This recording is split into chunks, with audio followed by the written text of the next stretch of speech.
მოგესალმებით ძვირფასო ტელემაყურებლებო და რადიო მსმენელებო, ეთერშია გადაცემა იმედით გამოწვდილი ხელები, ანუ ყველაფერი შეზღუდულ შესაძლებლობებზე. მე მივესალმები სრულიად საქართველოს ობიექტივის ერთგულ მსმენელს და მაყურებელს, ჩემს განსაკუთრებულ მსმენელს და მაყურებელს, იმ განსაკუთრებული შესაძლებლობის ადამიანებს, რომლებიც ყოველთვის მიყურებენ, მისმენენ, მირეკავენ და რაღაც თავის პრობლემებზე მესაუბრებიან. მე რა შემეძლება, ჩემი გადაცემით ყოველთვის ვცდილობ ამ პრობლემებზე პასუხი გავცეთ. მე მინდა დღევანდელი ჩემი გადაცემის სტუმრები წარმოგიდგინა, ესენი გახლავთ პრაქტიკოს ფსიქოლოგი, მასწავლებელთა პროფესიული განვითარების ცენტრის ტრენერ-კონსულტანტი ივანე ჯავახიშვილის სახელობის თბილისის სახელმწიფო უნივერსიტეტის ლექტორი, პროფესიული ინკლუზიური განათლების სპეციალისტი, დოქტორანტი ქალბატონი მაია შაშვიაშვილი. მოგესალმებით ქალბატონო მაია. ასევე ივანე ჯავახიშვილის სახელობის თბილისის სახელმწიფო უნივერსიტეტის პროფესიული განათლების ცენტრის მოწვეული პედაგოგი, ადრეული განვითარების და ინკლუზიური განათლების მიმართულებით, ფსიქოდიაგნოსტიკისა და კონსულტირების მაგისტრანტი, ფსიქოლოგიისა და ინკლუზიური განათლების ცენტრის დამფუძნებელი და ხელმძღვანელი, ფსიქოლოგი მამუკა პავლიაშვილი. უღრმესი მადლობა ბატონო მამუკა, რამდენი რეგალიები იყო დედა თავბრუ დამეხვა. უღრმესი მადლობა სტუდიაში მობრძანებისთვის. თემა ნამდვილად არის ძალიან ისეთი ტევადი ქალბატონო მაია და ძალიან მნიშვნელოვანი იმით, რომ თვითონ ის, რომ შეზღუდული შესაძლებლობის ადამიანები, განსაკუთრებული ქცევის ადამიანებს უნდათ თავიდანვე პირველი რგოლიდანვე, რომელშიც მოიაზრება საბავშვო ბაღი და შემდგომ უკვე გადადის სკოლაში და ასე შემდეგ, იქიდანვე ჭირდებათ დასმა, დიაგნოზის, ქცევის სწორი მიმართულების ჩამოყალიბება აბსოლუტურად ამ მიდგომებს, იმიტომ რომ თითოეული ადამიანი, როგორც ჯანმრთელიც რომ იყოს, არის აბსოლუტურად ინდივიდუალური და ასეთ ბავშვებს განსაკუთრებით ჭირდებათ განსაკუთრებული ამ მიმართულებით ყურადღება. ამით დავიწყოთ თუ შეიძლება ქცევაზე და ქცევის მართვაზე. სიამოვნებით, ცხადია გეთანხმებით და ყოველდღე დაგვეთანხმება იმაში, რომ ადრეული ინტერვენცია ძალიან მნიშვნელოვანია. სწორი ჩარევა ადრეულ ეტაპზე უკვე გარკვეულწილად იძლევა იმის გარანტიას, რომ შემდგომი ნაბიჯები იქნება ბავშვზე ორიენტირებული და უფრო მეტად წარმატებულიც მის ცხოვრებაში. უნდა ითქვას, რომ ადრეული ინტერვენცია საბავშვო ბაღიდან უნდა იწყებოდეს, ხო და შესაძლოა უფრო მანამდეც ოჯახიდან. ადრეული დიაგნოსტირებაც ცხადია. ძალიან სასურველი და მნიშვნელოვანია ოჯახიდან, მაგრამ ძალიან ხშირად ქალბატონო მაია უკაცრავად რომ გეჭრებით, ძალიან ხშირად გვაქვს ისეთი ფაქტები, რომ ოჯახში ვერ გრძნობენ ამას, რომ არის აქ ამ მიმართულებით მისახმარებელი ბავშვი. ვერ გრძნობენ თუ არ უნდათ დაინახონ თუ ესეთი ფაქტებიც გვაქვს ძალიან ხშირად, რომელიც რა თქმა უნდა სავალალოა, პირიქით მშობელი უნდა ცდილობდეს, რომ ეს რაც შეიძლება პრობლემას მოუაროს და არა დამალოს და პრობლემას დაემალოს. ხდება ხოლმე პრაქტიკაში და საბედნიეროდ უფრო და უფრო ნაკლებად ხდება ასეთი შემთხვევები, როდესაც მშობელს გაცნობიერებული არ აქვს თავისი შვილის პრობლემა, ან და მასწავლებელი აგვიანებს სწორი მიდგომების დასახვას თუ სწორად ჩარევას სასკოლო გარემოში. ეს თავისთავად გარკვეულ ცოდნასთან და ცნობიერებასთან დაკავშირებულია და როგორც უკვე ვთქვი, ეს ცნობიერებაც ასიკეთოდ შეიცვალა. უნდა ვთქვათ ისიც, რომ სკოლაში სხვა რესურსებიც არსებობს იმისათვის, რომ მასწავლებელს არ გამოეპაროს დაუშვათ ის სირთულე, რომელიც არსებობს მოსწავლესთან. მაგალითისთვის ძალიან თვალსაჩინო მაგალითია და აუცილებლად ვეტყვი დისლექსიას. იმდენად რამდენადაც დისლექსია სპეციფიური მდგომარეობაა, ძალიან ხშირად მას ამ დარღვევის მქონე ბავშვს ზარმაც უწოდებენ ხოლმე და მშობელსაც და მასწავლებელსაც ისე ადვილად შეიძლება გამოეპაროს ეს მდგომარეობა და დაგვიანებული ეგონოთ და ამ დროს იქ სხვა რამე ხდება. დიახ და სწორედაც ამიტომ სკოლაში და არა მარტო ამიტომ არიან სპეცმასწავლებლები, ფსიქოლოგები, მანამდე იყვნენ ინკლუზიური განათლების კოორდინატორებიც, ეს უკვე აღარ არის დღეს მდგომარეობით. ისინი იცავენ ამ სირთულებისაგან როგორც ბავშვს, ასევე მშობელს და პედაგოგს. ზოგადად საზოგადოებას. იცით რა, აი ეს მიდგომები არ არის ტრადიციული სასკოლო დისციპლინა, განსხვავდება, ხო? ქცევის ნორმების განსაზღვრა, აი ეს ქცევის მიზანი თავისი მახასიათებლებით, ქცევის ჩამოყალიბება, ხო, აი რამდენად უნდა მიუახლოვდეს სასკოლო დისციპლინას აი ეს ჩამონათვალი, რომ ვინ აკეთებს ამას ყველაფერს, ამას აკეთებს ყველაფერს სპეციალური მასწავლებელი, ხო? ქალბატონო მაია, პირველ რიგში აღნიშნოთ ის, რომ რა სიტუაცია გვაქვს, რა მდგომარეობა გვაქვს სკოლებში. არის თუ არა აი ამ მიმართულებით საკმარისი რაოდენობის პედაგოგი და ყველა სკოლაშია თუ არა, თუ გაქვთ თქვენ ეს ინფორმაცია, შესაბამისი მასწავლებლები. დიახ, მე რამდენადაც მაქვს ინფორმაცია, მხოლოდ ამის ფარგლებში შემიძლია პასუხი გაგცეთ და ეს პასუხი იქნება ისევ უკეთესი, ვიდრე იყო აქამდე.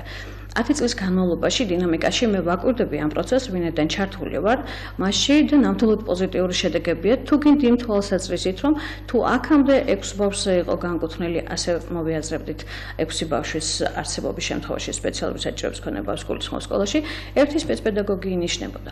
დღეს მდგომარეობით და უკვე კაიხანიათიც ეს სასიხდება, 5 ბავშვზეა გათვლილი ერთი სპეცპედაგოგი. თქვენ ქცევა ახსენეთ და ინდივიდუალიზმსაც გავუსვით ხაზზე. ცხადია, ყველა ძალიან ინდივიდუალური ვართ და განსაკუთრებულ მიდგომებსაც ვსაჭიროებთ. და განსაკუთრებული საჭიროების მქონე ბავშვებს კიდევ უფრო მეტად ესაჭიროებათ განსაკუთრებული მიდგომები, ხო? და სასწავლო გარემოში კიდევ უფრო მეტად. სპეცმასწავლებელს თავისი გარკვეული ფუნქცია გააჩნია, რაც შეეხება ქცევას, თქვენ ქცევა ახსენეთ, ქცევის მორთვის ნაწილში ჩართულია ფსიქოლოგი. როდესაც ჩვენ ვამბობთ ფსიქოლოგი, არ გულისხმობთ, რომ მხოლოდ ის მუშაობს ქცევის მართვაზე. მამუკა დამითანხმება, რომ აქ უკვე მთელი გუნდი უნდა მუშაობდეს ქცევის სირთულეებზე და მათ შორის არ მხოლოდ ფსიქოლოგი, მასწავლებელიც, მშობელიც და ყველას უნდა ქონდეს ერთი სტრატეგია.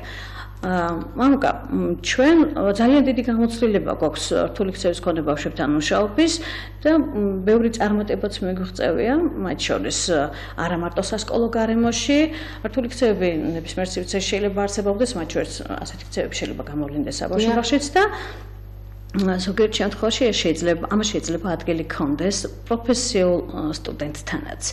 და თუ ჩვენ ინკლუზიურ განათლებაზე ვსაუბრობთ, უნდა ვისაუბროთ აუცილებლად იმაზეც, რომ ჩვენთან უკვე პროფესიული ინკლუზიური განათლებაც არის დანერგილი. ჩვენ გვყავს სტუდენტებიც. ბატონო მამუკა, თქვენ ბრძანდებით აი ამ ერთი წუთით ფსიქოლოგიისა და ინკლუზიური განათლების ცენტრის დამფუძნებელი და ხელმძღვანელი ფსიქოლოგი. აი თვითონ აი ეს სათაური მიგვანიშნებს იმაზე, რომ რა ხდება, ესე იგი ფსიქოლოგიისა და ინკლუზიური განათლების ცენტრია. აი რა ხდება, თუ შეიძლება ამ ცენტრზე ვისაუბროთ და აუცილებლად აღნიშნოთ, გაქვთ თუ არა შეხება მშობლებთან, გადიან თუ არა მშობლები თქვენთან გარკვეულ სწავლებას, როგორ გარდაიქმნან, ანუ როგორ შეხედონ სხვა თვალით აბსოლუტურად ფსიქოლოგი, როგორ გაზარდონ მასში თითოეულმა მშობელმა და როგორ შეხედოს თავის შვილს აბსოლუტურად თქვენი თვალით, ანუ თითოეული მშობელი გახდეს ფსიქოლოგი. აი ამაზე ვისაუბროთ. დავიწყებ იქიდან ჯერ პირველში უღრმესი მადლობა მოწვევისთვის. შემდეგ ცენტრს რაც შეეხება, სწორედაც რომ სწორედ ეს იყო მიზანი ცენტრის, რომ ეს სფერო ინკლუზიური განათლება განვითარებულიყო, უფრო პოპულარიზებული გამხდარიყო და საზოგადოების ცნობიერება აგვემაღლებინა შეძლებისაგვარად რამდენადაც შეძლებდით ჩვენი რესურსებით. აქვე გეტყვით, ჩვენი ცენტრი ტრენინგებს ატარებს და ამ ტრენინგებზე რაც უნდა გასაკვირი იყოს, მშობლები უფრო ნაკლებად არიან ხოლმე ვიდრე პედაგოგები. პედაგოგებში უფრო ხშირად არის ხოლმე ინტერესი ამ მიმართულების მიმართ, ასე ვთქვათ, იმიტომ რომ მათ ყავთ სპეციალური საგანმანათლებლო საჭიროების მქონე მოსწავლეები უზით კლასში და მათ არ იციან უბრალოდ რა უნდა გააკეთონ. ზიან და ეს ასე იქცევა და უბრალოდ გამოსავალს ვერ პოულობენ ხოლმე და ამის მერე თუ მოგვანთავენ ხოლმე ჩვენ. რა თქმა უნდა, მშობლებიც არიან, მშობლებიც ხვდები ამის დაინტერესებულები არიან და სურთ თავის შვილის განვითარება და ამას რა თქმა უნდა მივესალმებთ, მაგრამ რომ არ მოგატყუოთ, საკმაოდ იშვიათად ხდება ხოლმე ასეთი ვარიანტები. ანუ მშობლები იშვიათად მოდიან, ხო? კი. არის რამოდენიმე ვარიანტი, როდესაც თუ ყველაც გარვარიანში მშობელიც არის და თან პედაგოგის და აქედან გამომდინარე იღებენ ხოლმე განათლებას თან შვილზეც უნდა და თავის მოსწავლეებზეც. როგორც წესი დეფიციტში გვაქვს ხოლმე ქცევის მართვა, საკმაოდ დეფიციტური სფერო არის. თქვენ ახსენეთ ქცევის მიზნები, ეს არის ერთ-ერთი ამომავალი წერტილი, როგორ უნდა მართოთ ქცევა. თითოეულ ქცევას აქვს თავისი მიზანი, თუ რას ემსახურება. და როდესაც ამ მიზნებს განსაზღვრავთ, ჩვენ უკვე შეგვიძლია ქცევაში ჩარევა. ეს თითქოს მოსასმენად საკმაოდ მარტივია, მაგრამ განსაზღვრაც და ჩარევაც არც თუ ისე მარტივი არის და ამას სპეციფიკური ცოდნა სჭირდება, რაზეც როგორც გვექალბატონო მაიამ აღნიშნა, სპეცპედაგოგი და მხოლოდ პედაგოგი ამას ვერ გაწვდება, თუ ფსიქოლოგის დახმარება არ ქონდათ მას. და ფსიქოლოგიც მარტო ამას ვერ შეძლებს, როგორც აღნიშნა, სპეცპედაგოგი აუცილებლად ნებისმიერი პედაგოგი, ვისაც ბავშვთან აქვს შეხება, მშობლები და მათ აქვე დავამატებდი, რომ თანაკლასელებიც კი. ჩვენ ხშირად ვიყენებთ ხოლმე პრევენციულ საშუალებებს, როდესაც მაგალითად ვიცით, რომ გვემატება მოსწავლე, რომელსაც აქვს მაგალითად სპეციფიური რომელიმე დარღვევა, თუნდაც იყოს დაუნის სინდრომი. ჩვენ ამ დროს მუშაობთ ბავშვებთანაც, პრევენციულ საშუალებებს ვიყენებთ და მათ გავაცნობთ ამ დაუნის სინდრომის შესახებ აწვდით ინფორმაცია. შესაძლებელია ეს მოხდეს თვითონ ამ პიროვნებასთან მოსწავლესთან ერთად. ჩვენ ამით რას ვაკეთებთ? ვაკეთებთ იმას, რომ მათ ცნობიერების დონეს ავამაღლებთ. და ამის შემდეგ უკვე ისინიც კი ჩვენ გვეხმარებიან და ასე გეტყოდით, რომ საკმაოდ ხშირად არის ხოლმე, როდესაც პედაგოგი ხანდახან ვერ უმკლავდება, მაგრამ ბავშვებმა უკვე იციან, როგორ მოიქცენ თავის ანაკლასას და ისინი ეხმარებიან ხოლმე და მე თვითონ შევსწრები, რაც მომენტებს ძალიან სასიამოვნო სანახავი არის. რა მაინტერესებს იცით ბარე მაი აქვე შეგეკითხებით. ახლა თქვენ ბრძანეთ საუბარში, რომ მოდიან ისეთი მასწავლებლები, რომლებიც ამბობენ, რომ აი გვიზის კლასში აი ასეთი მოსწავლე, მაგრამ არ ვიცით როგორ მოვიქცეთ. აქ არის ძალიან დიდი კითხვის ნიშანი. რანაირად ინიშნება ესეთი მასწავლებელი ამნაირ კლასში, სადაც არის სპეციალური საჭიროების მქონე მოსწავლე, რომელმაც არ იცის როგორ მიუდგეს და როგორ მოიქცეს ამნაირ ბავშვთან. აი რანაირად ინიშნება ესეთი მასწავლებელი? ძალიან საინტერესოა, ესე იგი ყოველგვარი განათლების გარეშე. კი, ამ თემას მოვაშორებით ქალბატონ მაია, ასე თუ ისე მოგიწევს მე ასე ვფიქრობ. ინკლუზიური განათლების საქართველოს შემოსვლის და მის განვითარების შესახებ თუ როგორ მიმდინარეობდა ეს დიდი ხნის განმავლობაში მოგისმენთ. ბარემ აქვე გავცეთ პასუხი და შემდეგ გავაგრძელოთ. დიახ, ხედა უფრო მეტი სირთულებით დაიწყო ინკლუზიური განათლება საქართველოში და ეს სირთულებით გარკვეულწილად დღესაც ხდება ხოლმე. როდესაც ჩვენ ვსაუბრობთ, რომ დავუშვათ მასწავლებლებს გარკვეული უნარი არ გააჩნია, როგორ მართოს თუ გნებავთ რთული ქცევა საგანმანათლებლო გარემოში, ხო? ვარაუდობთ ჩვენ იმას, რომ მას ჯერ ან გამოწვლება არ აქვს, ან სათანადო ცოდნა არ აქვს, ხო? რაც შეეხება გამოწვლებას, ნუ ამაზე ვერაფერს ვეტყვი, მაგრამ რაც შეეხება ცოდნას, მე ამ შემთხვევაში წარმოვადგენ მასწავლებლის სახსაც, ტრენერი გახლავართ, როგორც უკვე თქვენ, ეს ახსენეთ კიდეც და მასწავლებლის სახლი ინტენსიურად ატარებს ტრენინგებს, როგორც მასწავლებლებთან, ასევე სპეცმასწავლებლებთან, რათა მათი ცოდნა და ცნობიერება ამაღლდეს, რათა მათი მზაობა უფრო უკეთესი იყოს, რომ საგანმანათლებლო გარემოში მოსწავლესთან სირთულეებს არ შეხვდეს.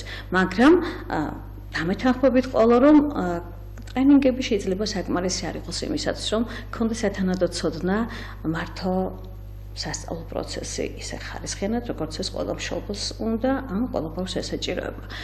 ასეთი სირთულეები მაია, თან აქვე დავამატოთ ისიც, რომ მარტო ცოდნა არ არის საჭირო აქ.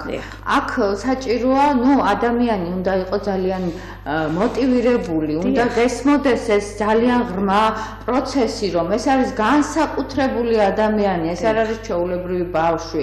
შენ აქ უნდა გქონდეს მთელი შენი პროფესიონალიზმი ჩართული და ყველაზე მთავარი აქ არის, რომ ძალიან დიდი სიყვარული უნდა გქონდეს შენი პროფესიის და ადამიანის, რომელსაც ჭირდები შენ და ის ელოდება შენგან აი ამ ძალიან დიდი ცოდნის მიღებას. ცხადია, გეთანხმებით, თუ ბავშვი არ გიყვარს, ხო? ბუნებრივია იმ ცოდნასაც სათანადო მიმართულებას ვერ მისცემ. მე ხშირად ვამბობ ხოლმე მასწავლებლებთან და მშობლებთანაც, საკმარისია გულსკარი გავუღოთ ბავშვს და ის მე თვითონ გასწავლით ზოგიერთი იმ, ასე ვთქვათ, საკითხს, რომელზეც თქვენ შეიძლება დეფიციტი გქონდეთ. რაც შეეხება ცოდნას, მართლა არ არის საკმარისი და мотиваციაც. ქალბატონო მაიკო ზარია ეთერში შემოუშვათ. დიახ, გისმენთ პირდაპირ ეთერში ბრძანდებით. გამარჯობათ ქალბატონო. დაგიმარჯოთ. გესმით ჩემი ხმა? დიახ, ისაუბრეთ პირდაპირ ეთერში ბრძანდებით. ქალბატონო, მე თქვენთან ახლა გვიან ჩავწე ტელეფონი, სატელევიზორი. დიახ. და გვიან ჩავდე ტელევიზორი თქვენთან და რაზეა საუბარი მე ვერ გეტყვით ეხლა, მაგრამ მე მინდა იცი რა გითხრათ. სწავლა არის კია ბავშვებსა და მასწავლებლის შორის და არის კია რაღაცა ყურადღება მოსწავლების მიაქცევს ყურადღება მასწავლებლებს არა მგონია თავისნებაზეა მიშებული ყველა არავით არის სწავლა, არავით არის განათლება. მე მიკვირს კიდე რა განათლებას აძლევთ ამ მოსწავლეს ეს მასწავლებლები. დიდი მადლობა ქალბატონო, ძალიან დიდი მადლობა ჩართულობისთვის. ძალიან საჭირო ზარი იყო თქვენი მხრიდან, მაგრამ ცოტა სხვა მიმართულება გვაქვს ჩვენ და ყველა შემთხვევაში ძალიან დიდი მადლობა რომ გიყურებთ. დიახ, გავაგრძელებთ ქალბატონო მაია. მადლობა, განათლების ხარისხი რომ მზარდი უნდა იყოს, ამაზეც არავინ დაობს და ბუნებრივია, აქაც შეიძლება ცვლილებების გატარება იყოს საჭირო, ისე როგორც დავუშვათ იგივე ინკლუზიური განათლების მიმართულებით. და რაც შეეხება мотивაციას, ჩვენ ამაზე შევჩერდით, ხედავთ თუ мотивაცია არ გაქვს, რომ გადაწყვეტო ესა თუ ის საკითხი, ესა თუ ის პრობლემა, ხო? შეიძლება ცოდნა არაფერში გამოგვადგეს. мотивაციას კი ხშირად როგორც მამუკამ ბრძანა, მოსწავლეები გვაძლევენ ხოლმე. თანატოლებს გულისხმობს სპეციალური საჭიროების მქონე მოსწავლეების თანატოლებს, რომელმაც სხვათა შორის ინკლუზიური განათლების რეფორმის დასაწყისშივე მხოლოდ მათ გამოთქვეს დადებითი დამოკიდებულება კვლევის დროს, სადაც იკითხეს, როგორი იყო დამოკიდებულება ინკლუზიური განათლების მიმართ, როგორც უკვე თქვი სპეციალური საჭიროების მქონე ბავშვების თანატოლებთან, მათ მშობლებთან, მასწავლებლებთან და სპეციალური საჭიროების მქონე ბავშვების მშობლებთან. ყველა დანარჩენი რგოლი გარკვეულ შფოთვაში იყო, მაგალითად მასწავლებელი ვარაუდობდა, რომ შესაძლოა ვერ გაეწვდინა დრო ყველაზე თანაბრად. მშობელი დაარდობდა იმას, რომ შეიძლება სპეციალური საჭიროების მქონე ბავშვის მშობელი დაარდობდა იმას, რომ შეიძლება მისი შვილი დაცინვის ობიექტი გამხდარიყო. და არის არაერთი შემთხვევები ასეთი? სამწუხაროდ არსებობს ასეთი კვლევა, რომ ბულინგის მსხვერპლი უმეტესწილად ხო შეშმომპირი უფრო არის ხოლმე, თუმცა საქართველოში ეს კვლევა არ არის ჩატარებული და არ ვიცი ეს მონაცემები. და რაც შეეხება შფოთვას ტიპური განათლების მქონე ბავშვების მშობლების, აი ამ კვლევის თანახმად მდგომარეობდა იმაში, რომ შეიძლება მათ შვილებს დაკლებოდათ დრო სასკოლო გარემოში, საგაკვეთილო პროცესში, თუ კი მათი შვილის გვერდით იჯდებოდა სპეციალური საჭიროების მქონე მოსწავლე. ასეთი რთული იყო დასაწყისი ინკლუზიური განათლების, მაგრამ დღეს მდგომარეობით, როგორც უკვე ვთქვით, ნამდვილად განსხვავებული ვითარებაა, უფრო მეტი რესურსი ეხმარება სპეციალური საჭიროების მქონე მოსწავლეს სასკოლო გარემოში, სპეცპედაგოგისა და ფსიქოლოგიის სახით. და არა მარტო მათი სახით და უფრო მეტიც, მოდით საბავშვო ბაღსაც ვისაუბროთ, იქაც ჩვენ ყავს სპეცმასწავლებელი, მეტყველების თერაპევტიც ჩართული ამ პროცესში, ფსიქოლოგიც და არ შემიძლია არ ვისაუბრო პროფესიული განათლების მიმართულებითაც, რაც გარკვეულწილად პოპულარიზაციასაც საჭიროებს, იმიტომ რომ ვისაუბროთ ქალბატონო მაია, გადავიდეთ ახლა ბატონი მამუკა, გავაჩერეთ ჩვენ, იმიტომ რომ იქვე დაიბადა კითხვა და ნუ თქვენ უპასუხეთ, ასე ვთქვათ, ტელემაყურებლისთვის და მსმენელისთვის და გავაგრძელოთ ახლა ჩვენ რაზე შევჩერდით. საუბრობდით ბოლოს თვითონ თანაკლასელები ვახსენეთ, მათ მიმღებლობაზე ვისაუბრეთ, რომ მათმა ძალიან დიდი არის ხოლმე და ასე ვსაუბრობდით ქცევაზე და ცოტა შემიძლია დაუკავშირო ზუსტად ზარსაც, რომელიც ჩემავალ ზარი იყო, ოღონდ ჩვენ ვისაუბროთ შუალოცას მოსწავლეებზე და ქცევის მართვაზე.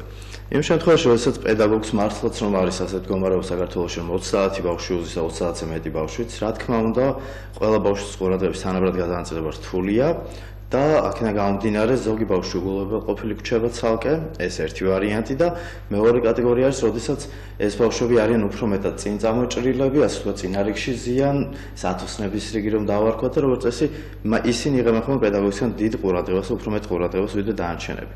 აი როგორ უნდა მოვიქცეთ ამ შემთხვევაში, რომ აი ამ სიტუაციაში, როდესაც კლასში ამდენი ბავშვია, ყველამ ერთნაირად მიიღოს მასწავლებლისგან გაცემული ცოდნა. ანუ არც სპეციალური განათლების მოსწავლე დაიჩაგროს და არც ჩვეულებრივი მოსწავლე და ორივე მიმართულებით. რაც მოსწავლებელი, იმიტომ რომ მოსწავლეებისთვის ძალიან დიდი გამოწვევა 30 ბავშვს გაუმკლავდეს ჭრალებში, გაუმკლავდეს საგაკვეთილო პროცესში. მივიდიოდი რომ და ამ ყველაფერს შეიძლება იყოს აღმოჩენილი მოსწავლე, რომელსაც აქვს თუნდაც ჰიპერაქტიულობა ყურადღების დეფიციტის სინდრომი და რომელიც არის ასე ვთქვათ უფრო საკმაოდ აქტიური. ამას მარტივად რომ გასწროს მარტივად ვიტყვი რომ გასცეს მასწავლებელი საკმაოდ გაუჭირდება. ამ აუცილებელია ფსიქოლოგის ჩარევა, რომელიც ადგენს ქცევის მართვის გეგმას. ეს იწყება აქ იწყება თანამშრომლობა მასწავლებელთან, რომ როდესაც მაგალითად წინა რიგი რომ ვახსენეთ წეგან, ამ წინა რიგის მოსწავლეებს უნდა გამოვკითხოთ, უკან რიგსაც მივაქციოთ ყურადღება, ჩვენ ეს მოსწავლეებს არ უნდა დავტოვოთ გვერდზე და უნდა მართოთ მისი ქცევები, რათა ჩავერთოთ საგაკვეთილო პროცესში. ჩვენთვის მნიშვნელოვანი და პედაგოგის მნიშვნელოვანი არის სწორედ ის, რომ მოსწავლე იყოს საგაკვეთილო პროცესში ჩართული და მან აითვისოს ის, რაც უნდა მიიღოს გაკვეთილიდან. ამ შემთხვევაში თუ უშუალოდ იმაზე გადავალთ, როგორ უნდა მართოთ ქცევა, პირველ რიგში უნდა აღვნიშნოთ უშუალოდ რა ქცევის მართვა გსურს. შეიძლება იყოს რამოდენიმე ქცევა ერთად ჩამოთვლი, რომ მერხიდან წამოდგება დარბის, წამოიძახებს ყვირის და ამ შემდეგ. ვარჩევთ ერთ ქცევას, რომელიც ყველაზე ხშირად ვლინდება და ყველაზე მეტად ხილშემშელია საგაკვეთილო პროცესისთვის. და არის კიდევ ესეთი ქცევები, ბატონო მამუკა, აი მიჯდებიან კუთხეში, ჩაიკეტებიან და არ უნდათ არავისთან კონტაქტი და ესე ხელება ახლა უნდა ამას გამკლავება. და როგორი ქცევა მასწავლებელი? ეს პირდაპირ რა თქმა უნდა ფორმულა არ არსებობს ამ შემთხვევაში მოქცევის, ყველა кейსი ინდივიდუალური და ყველა ერთმანეთისგან განსხვავდება, ისე როგორც თითოეულ ჩვენგანი. ეს ზოგადი რჩევების სახით რაც შეიძლება გაიცეს ის არის, რომ მათთვის, როდესაც ბავშვი ზის ესე კუთხეში და ყურადღებას არ აქცევს მაგალითად სხვა რაღაცებს თავისთვის, ეს უკვე რაღაცაზე მანიშნებელია, ხომ როგორც თავიდან აღვნიშნე. ყველა ქცევას აქვს თავისი მიზანი. როდესაც ქცევის მიზანი არის რამოდენიმე ნაირი და შეიძლება იყოს ერთ-ერთი მათგანი თავის არიდება რაღაცისგან.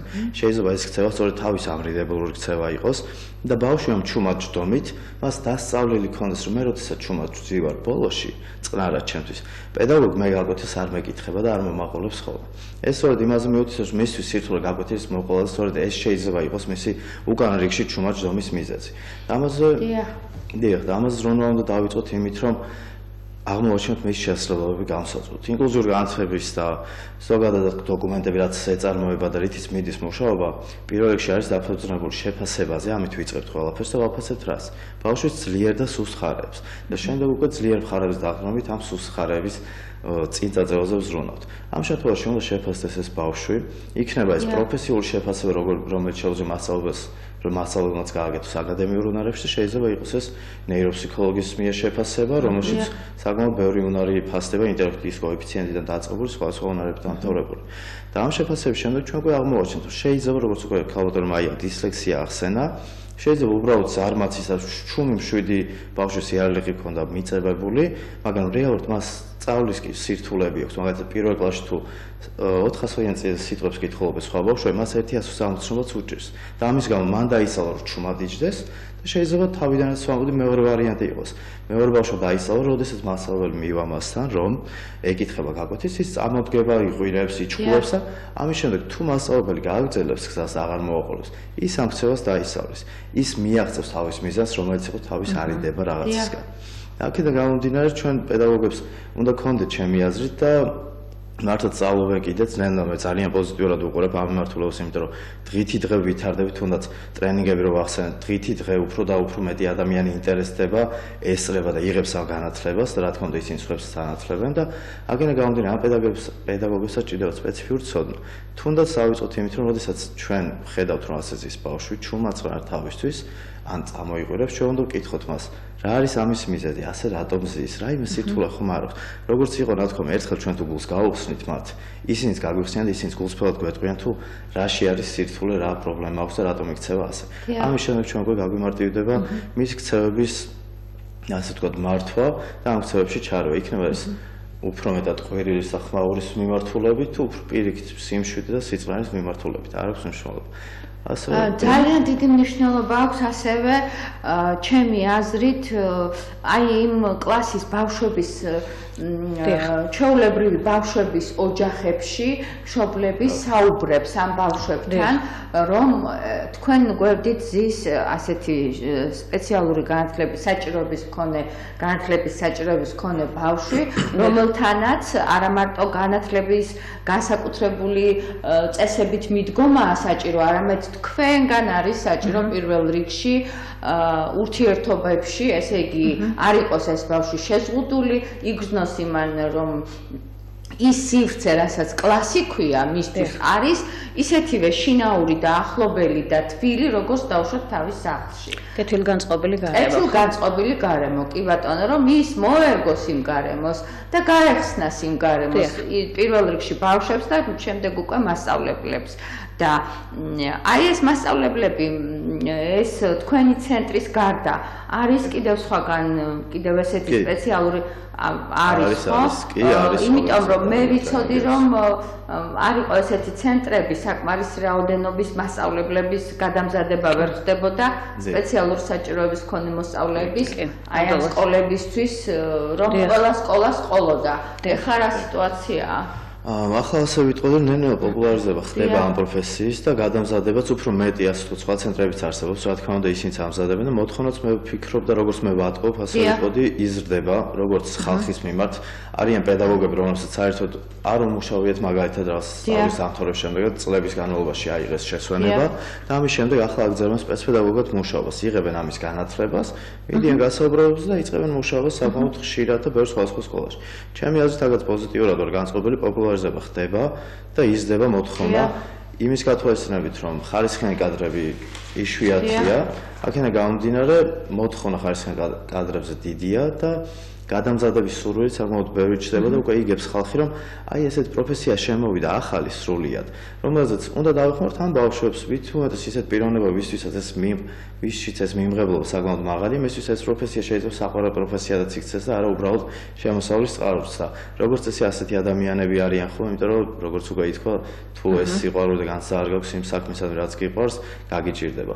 და მთლიანობაში შევაჯამო, ვიტყოდი, რომ კი, გადამზადებები ხდება, არა მარტო ჩვენ ცენტრში, სხვა ცენტრებშიც, ხალხი იღებს ამ განათლებას და მე როგორც ვატყობ, ბოლო პერიოდში რა ხმებით მესმის, ასე ვთქვათ, სკოლებში შედარებით წინ წამოიწია სიტუაცია, თუნდაც ამ სპეცპედაგოგების განათლების დონიდან და ცოდნის დონიდან და ასევე პედაგოგებიც წინ და წინ მიდიან. რა ვიცი, მე პოზიტიურად ვუყურებ პირადად ამ განათლებას. მერთმაქნას, იმიტომ რომ ქალბატონო მაია სულ ახლახანს მე მოვისმინე, ნუ არ დავასახელებ გვარს, სახეს, სკოლას და ასე შემდეგ, რომ ერთ-ერთმა აი ასეთი კლასის მასწავლებელმა, სპეცმასწავლებელმა, სპეცპედაგოგმა ჩაკეტა კლასში ბავშვი. წავიდა თავის საქმეებზე და მე მოვიდა, ნუ კიდევ იყო ესეთი შემთხვევები, რომ ეხლა ამაზე მე ვერ დავხარჯავ ჩემ ნერვებს, სანამ მე ამას გავაგებინებ რამეს. აი ესეთი მიდგომები არის ჯერ და არის ალბათ არა ერთი და ორი. და მე რა მაინტერესებს იცით, აი ამ თქვენს ცენტრში, როცა თქვენ ამ მასწავლებლებს უტარებთ, გაკვეთილებს და ასწავლით ქცევას, როგორ მოიქცნენ და როგორ მართონ თითოეული ბავშვი სპეციალური განათლების საჭიროების მქონე ეს მოსწავლეები. თქვენ როგორც ფსიქოლოგი, ხა ფსიქოლოგის თვალი და რა ვიცი, მგონი სენსორები გაქვთ გარედან გრძნობთ იმ ადამიანს რისი პოტენცია აქვს, ხო? აი როგორ გრძნობთ ხოლმე თქვენ ის ადამიანი თავისი შინაგანი მოწოდებით არის უნდა რომ ესეთი მასწავლებელი იყოს თუ ისე რა აი ხელფასისთვის უნდა წავიდეს. ასე ვიტყოდი ფსიქოლოგებს რაც უნდა იყოს იმის ვარაუდი რაღაცებს გრძნობენო. არ ვიცით გრძნობ თუ არა, მაგრამ გეტყვით მარტივ რაღაცას. მარტივ რეალობას რითიც შეგვიძლია მივხვდეთ რომ მათ მართლა სურს ამის გაკეთება. ეს არის ის რომ ისინი იხდიან ამ ყველაფერში თანხას. როდესაც мотивация აქვთ მათ და სურვილი აქვთ, როდესაც თუ ეს არ იქნებოდა ეს мотивация სურვილი, ისინი ამაში არც თანხას მით უმეტეს არ გადაიხდიან. ეს მგონია რომ პირველად მარტივად დასანახი რაღაცა, რითიც ხვდებით რომ ამ ადამიანს ნამდვილად უნდა განვითარება და ნამდვილად უნდა სწავლა. მით უმეტეს ჩვენ სიტუაციაში, როდესაც შეიძლება ტრენინგი იღირდეს ისეთი ფასი, რომელიც ნახევარ ფასაც წარმოადგენდეს ამჟამად. როდესაც ამას აკეთებს ადამიანი, ის უკვე თავისი გვაჩვენებს, რომ მას მართლა აქვს мотивация ამ სფეროში, რომ განვითარდეს და წავიდეს და ასე ვიტყოდი, რომ კი შეიძლება დასაწყისში არ ქონდეთ საკმარისი ცოდნა და როდესაც მოდიან, სწორედ ამ ცოდნის დეფიციტის გამო მოდიან და მე უკვე ამ ცოდნით ახსილები მიდიან ხოლმე უკან. მე ხედავ ხოლმე იმ ადამიანებს, თუ როგორ ფიქრობენ ხოლმე, როდესაც სწავლობენ ქცევის მართვას, რომ შვილების მაგალითებს ძალიან ხშირად იხსენებენ ხოლმე და უი ჩემ შვილთან თურმე როგორ ვიქცეოდი და მოდი შვილი როდესაც უკვე დიდი არის თავის მოსწავლეებთან რა თქმა უნდა გადაიტანენ ხოლმე ამ ყველაფერს რომ აი ეს ვაკეთებდი ჩემ შვილთანს და ამასთანს და ამასთანს და ამას აუცილებლად გამოვასწოროთ ასეთი ფრაზების ბევრი მოგვისმენია კი ბევრს მისხოვმე თავის ცხოვრებას, არა მარტო თავისი შვილის ცხოვრებას, და უფრო მეტიც თვითონაც სწავლობს თავისი ოჯახის წევრების ქცევების მართვასაც. არ იგულისხმება ყოველთვის რაღაც ისეთი არასასრული ქცევა, რომელიც შეიძლება ძალიან თვალსაჩინო იყოს. ჩვენ ძალიან საინტერესო ტრენინგები გვაქვს და ეს ინტერესი მართლაც მაღალია და მე უფრო მეცაც გეტყვით ეს ინტერესი, მე შემიძლია ვთქვა რომ საჯარო სკოლებსა და კერძო სკოლებშიც მინახავს მასწავლებლებს აქ სურვილი, ვინაიდან ისინი უკვე აწყდებიან გარკვეულ სირთულეებს სასწავლო პროცესში, სპეციალურ საჭიროებს მქონე ბავშვებთან, აქ ინტერესი რომ გაიღმაონ ცოდნა და ძალიან ხშირად მოგმართავენ ხოლმე თხოვნით, რომ თუ შეიძლება ადგილზეც ჩავატაროთ ტრენინგები. და ეს ინტერესი მაღალი ჩანს იქიდანაც, რომ მასწავლებლების სახლი უფრო და უფრო ინტენსიურად ატარებს ტრენინგებს მასწავლებლებთანაც, როგორც წეგნოთქვი, სპეცმასწავლებლებთანაც. და რაც შეეხება ასეთ ერთეულ შემთხვევებს, რომლებიც დღეს არის და ალბათ კიდევ იქნება, თუმცა უნდა ვთქვათ, რომ უფრო ნაკლები ვარაუდობთ, ვიდრე მანამდე იყო, ასეთი შემთხვევების ან ასეთი ქცევის განხორციელებელი სპეცმასწავლებელი მალე თავისთავად დატოვებს ამ პოზიციას იმდენად, რამდენადაც ვერ უპასუხებს იმ მოთხოვნებს, რომელსაც მას ეს კონკრეტული, ასე ვთქვათ, სამუშაო სივრცე უყენებს და თვითონაც მიხვდება, რომ თვითონაც მიხვდება ის კოლექტივიც, ის სივრცეც, ბავშვი თვითონ, მისი მშობელი, სხვა ბავშვებიც აუცილებლად მიუთითებენ, მიანიშნებენ იმაზე, თუ ის თვითონ ამას ვერ იგრძნობს, რომ რაღაც შესაძლებელია მის, ასე ვთქვათ, სამუშაო სივრცეში. ისე რომ ასეთი ერთეული შემთხვევები ძალიან კარგია რომ ამაზე ხმამაღლა ვსაუბრობთ და ცხადი უნდა დავინახოთ. რა თქმა უნდა, ხმამაღლა ვსაუბრობთ. ჩემი გადაცემის არის რომ აი ასეთ რაღაცა განსაკუთრებულ ისეთ ძალიან აი დამამცირებელს და იმას ყოველთვის ვაშუქებთ ჩვენთან, იმიტომ რომ ეს არ შეიძლება. ესენი არიან ჩვეულებრივი ადამიანები, ცოტა განსხვავებულები თავისი ქცევით, თავისი ხასიათით, თავისი შინაგანი ხედვით სამყაროსადმი, მაგრამ არიან აბსოლუტურად ჩვეულებრივი ადამიანები, რომლებსაც უბრალოდ სხვანაირი მიდგომა ჭირდებათ, სხვა გასაღები ჭირდებათ, სხვა მეტი სითბო ჭირდებათ, ვიდრე ჩვეულებრივ ჩვენ კარგად მყოფ ადამიანებს ჭირდებათ. ხო? ნამდვილად. ქალბატონო მაიკო, აი თქვენ ბრძანდებით ინკლუზიური განათლების მიმართულებით, პროფესიულ ინკლუზიური განათლების მიმართულებით. ინკლუზიური განათლება პრაქტიკაში ძალიან მნიშვნელოვანია. ანუ ჯერ უნდა მივიღოთ აი ეს პროფესიული განათლება, რომ შემდეგ დაინერგოს ეს პრაქტიკაში, ხო? დიახ. აი რა ხდება აი ამ პროფესიულ განათლებაში? მე ვიცნობ რა 1-2 ადამიანს, რომელიც ყავდა კიდეც გადაცემაში აი ამ პირდაპირ პროფესიული განათლების მიმართულებით ბატონ მათეტაკიძეს, რომლის აი ეს პროფესიული კოლეჯი ძალიან ну არ ვიცი მე წყინვალე კოლეჯია და იქ ძალიან მაღალ დონეზეა პროფესიული სწავლება და ინკლუზიური მიმართულება. დიახ. აი ჩვენ აღვნიშნოთ ახლა აუცილებლად თემა მართლა მნიშვნელოვანია, გვისმენს ძალიან ბევრი მსმენელი და გვიყურებს ძალიან ბევრი მაყურებელი. აი რამდენად მნიშვნელოვანია პრაქტიკული უნარ-ჩვევების გამომუშავება აი ამ პროფესიულ კოლეჯის სასწავლებლებში.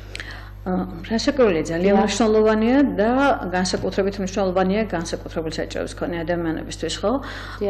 ერთია როგორ დავეუფლებით ჩვენ პროფესიას და მეორე როგორ დაეუფლება იგივე პროფესიას გარკვეული სირთულის მქონე, გარკვეული დეფიციტური უნარის მქონე ადამიანი, ხო?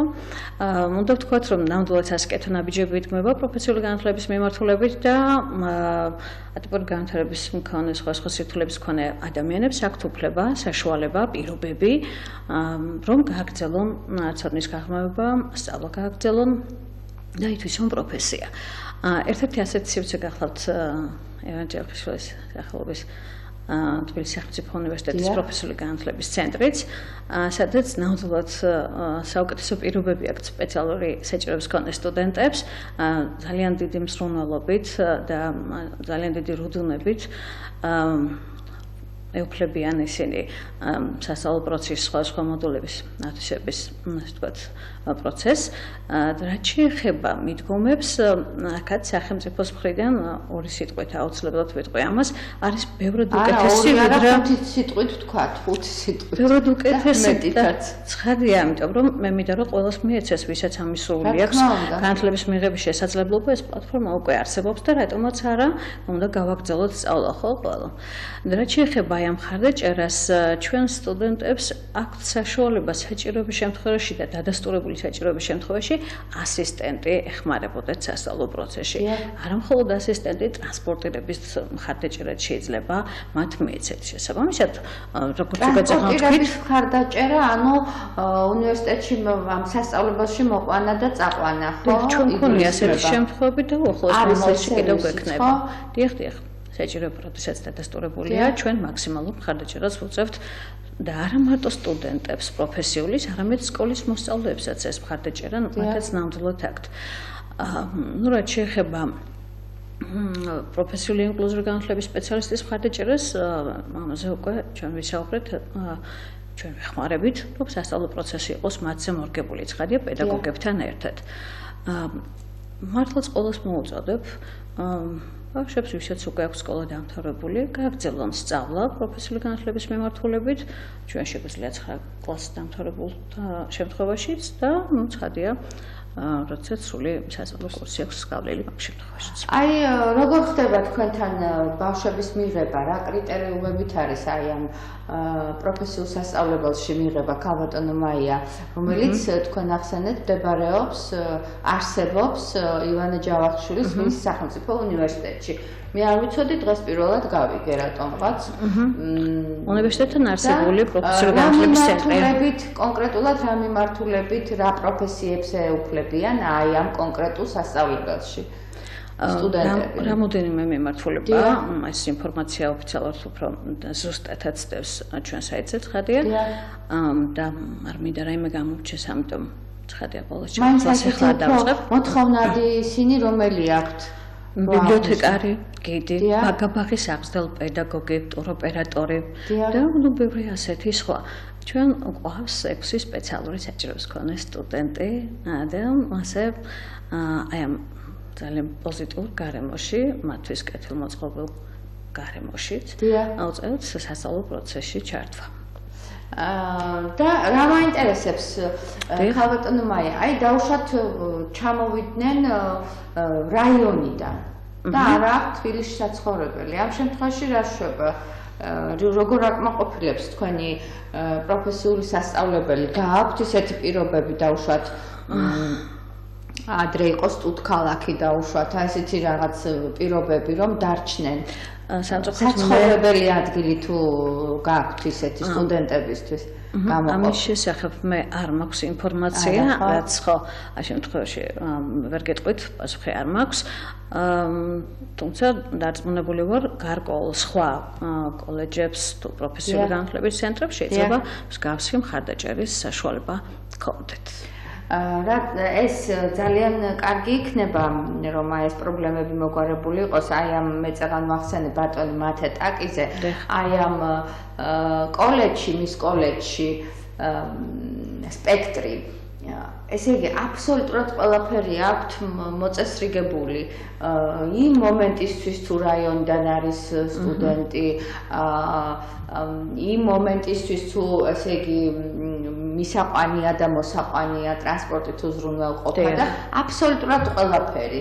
და მე მიხარია, რომ აი ესეთი პროფესიული სასწავლებლები ალბათ თქვენთანაც იქნება ეს, იმიტომ რომ დიახ, როგორც უკვე ვთქვი, ტრანსპორტირებასთან დაკავშირებით ჩვენს გვაქვს გამოცდილება, მომავალში კიდევ გვექნება, ასწორედ ახლაც ვგეგმავთ ერთ-ერთ ჩვენ სტუდენტთან, რაც შეეხება სტუდქალაქიც აქვს SEO-ს, უშუალოდ ამასთან დაკავშირებით არის პროფესიული განათლების მიმართულებითაც რა ხდება, ზუსტად ვერ გეტყვით, როგორც ქალბატონო მაიამ აღნიშნა, მაგრამ სტუდქალაქში თქვენ როგორც თქვით, აქვს SEO-ს, არის ორ ადგილს ლისზე არის და ბაგებისგან, ანუ ცხადდება ხოლმე პერიოდულად ვიცი რომ ცხადდება ხოლმე ზუსტად აქ რეგისტრაცია და ცხოვრობა შემდეგ ამ სტუდ ქალაქში ხოლმე და იქიდან იღებენ უკვე განათლებას, როდესაც ზუსტად ეგეთი შემთხვევების, როდესაც რეგიონებიდან ჩამოდიან პირები.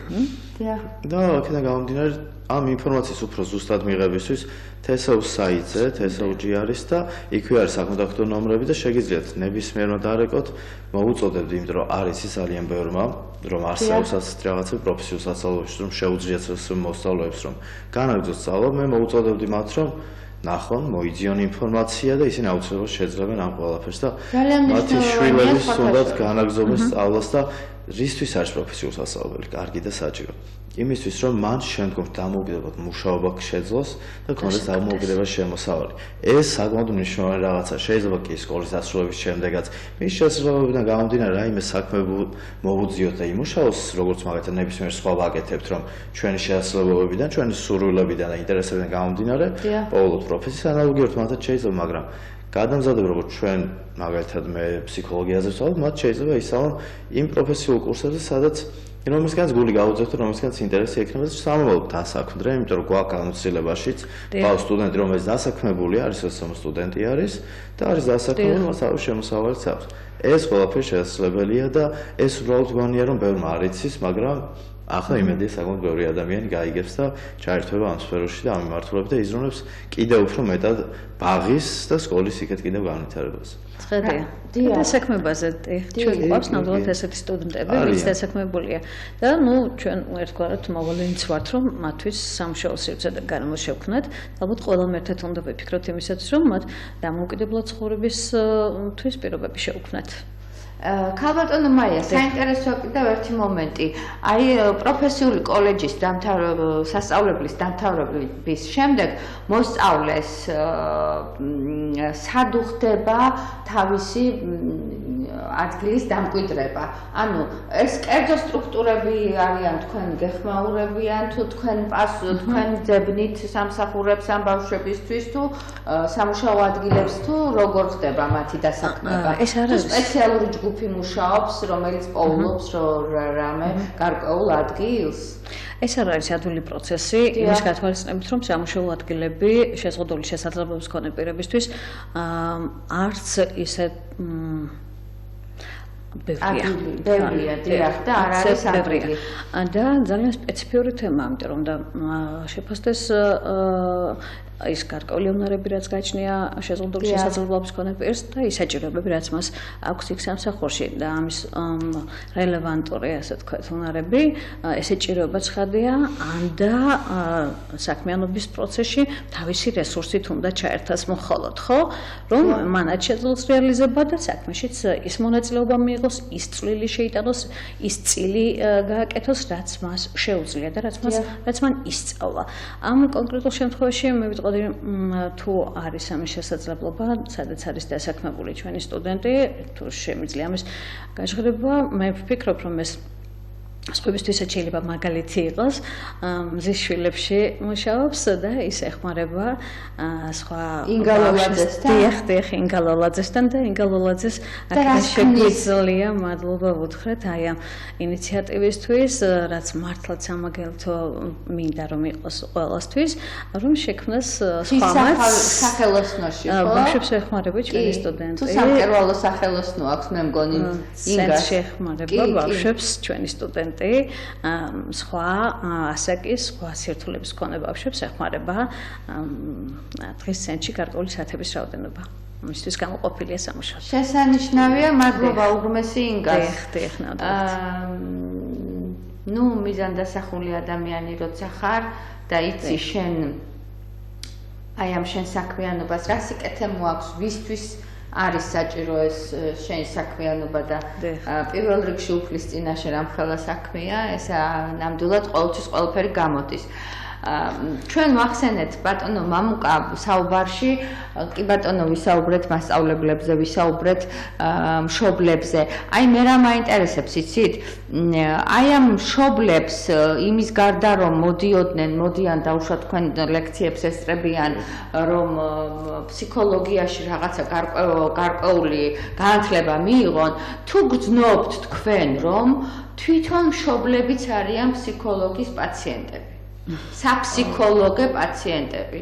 იმიტომ რომ ხშირ შემთხვევაში, როდესაც მშობლებს ყავთ, ესია და როდესაც მშობლებს ყავთ შეზღუდული შესაძლებლობის მქონე შვილები, ყავთ განსაკუთრებული საჭიროების მქონე შვილები, ეს სპეციალური განათლების მიმართულებით შვილები ყავთ, ხო?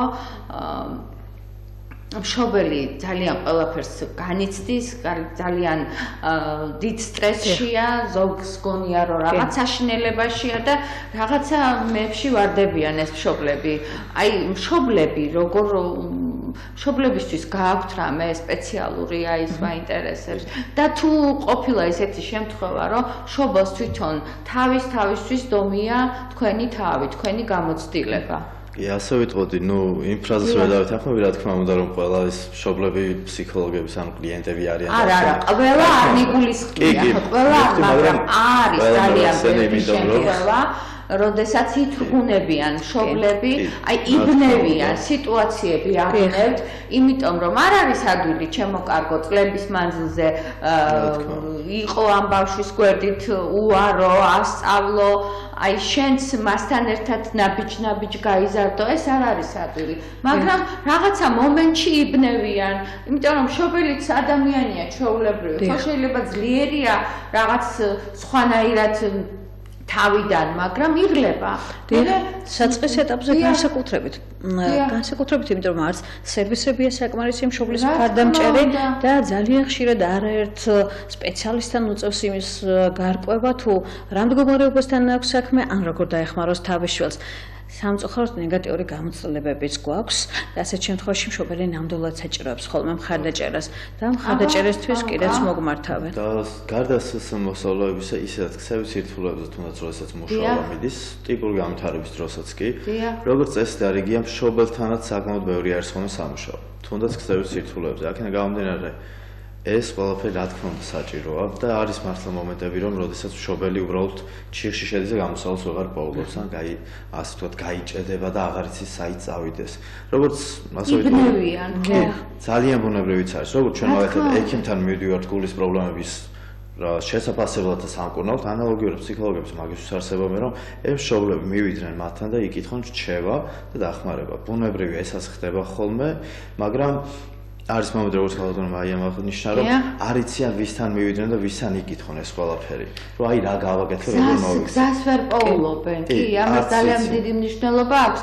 სწორ გზაზე რო დადგები და რო არ იცი და იბნევი მე რომ რეალურად მსგავს სიტუაციებში რა არის ხოლმე საჭირო, არაფერი შეიძლება კი რა თქმა უნდა ცოტა შრომატევადაც იყოს, მაგრამ განსაკუთრებული არაფერი. მათი თუნდაც მშობლების შემთხვევაში რომ მიმღებლობის დონის გაზა ნამდვილად არ დაგჭირდება ეჭვი მაქვს, მაგრამ მათთვის ცოდნის მიცემა, სწავლება იმის თუ რა როგორ ხდება თუნდაც ეს ქსევის მართვის სტრატეგიები, როგორ ჩავერიოთ, როგორ მართოთ და იმ ინფორმაციის მიწოდება თუნდაც ბავშვის შესაძლებლობასთან და დარღვევასთან დაკავშირებით. სწავლა მშობელი ვარ მე და მე მჭირდება უკვე მე არიან მშობლები რომლებიც უკვე მე გამოდიან წყობილებიდან ხო ვეღარ მართავენ თავს კი იცის რომ ესე არ უნდა მოიქცეს მაგრამ ნერვები აქვთ უკვე ხო ადამიანები არიან ინდონეზე რომ ვეღარ მართავენ თავს აი ამ დროს საჭიროა ნამდვილად ფსიქოლოგი ზუსტად მაგაში ერევა რომ ასწავლის თუ როგორ უნდა მოიქცეს ამ მომენტში და როდესაც ჩვენ ვიცით უკვე გამოსავალი როგორ მოიქცეს მაგალითად ბავშვი არ ჩერდება მოდივად წუწუნებს მოდივად ტირის ან რაიმე მსგავსი და მშობელმა უკვე აღარ ის რა გააკეთოს ფსიქოლოგი სწორედ ამაში ეხმარება რომ ასწავლოს თუ რა უნდა გააკეთოს ამ შემთხვევაში და როდესაც უკვე ვიცით გამოსავალი აქედან გამომდინარე როგორც თქვით რომ ნერვები აშრება ესეც ნაკლებად ხდება და უფრო მშვიდდებით იმიტომ რომ ვიცით როგორ მოვიქცეთ დიახ, მშობლის სიმშვიდე კი განსაზღვრავს შვილის სიმშვიდეს. რა ქვია, არ შემიძლია ვთქვა, რომ სახელმწიფო ხედავს მასწავლებლებს, ხედავს სპეცმასწავლებლებს, ხედავს ბჭყალებში ცხადია, ხედავს ფსიქოლოგებს, მაგრამ ვერ ხედავს მშობელს.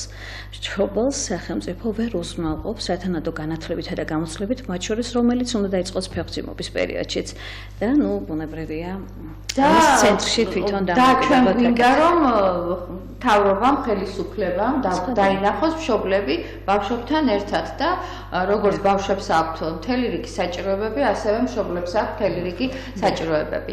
დღევანდელი ჩემი გადაცემა ამით დამთავრებულია. უღრმესი მადლობა ძალიან საინტერესო საუბრისთვის. ქალბატონო მაია და ბატონო მამუკა, მე დღეს ჩემს სტუმრებს და ჩემს მსმენელს და მაყურებელს უკვე ვემშვიდობები. ხვალ ნათლისღება ულოცავს სრულიად საქართველოს ნათლისღების დღესასწაულს, შეგეწიოთ მისი მადლი და ძალა. ბედნიერად მომავალ შეხვედრამდე.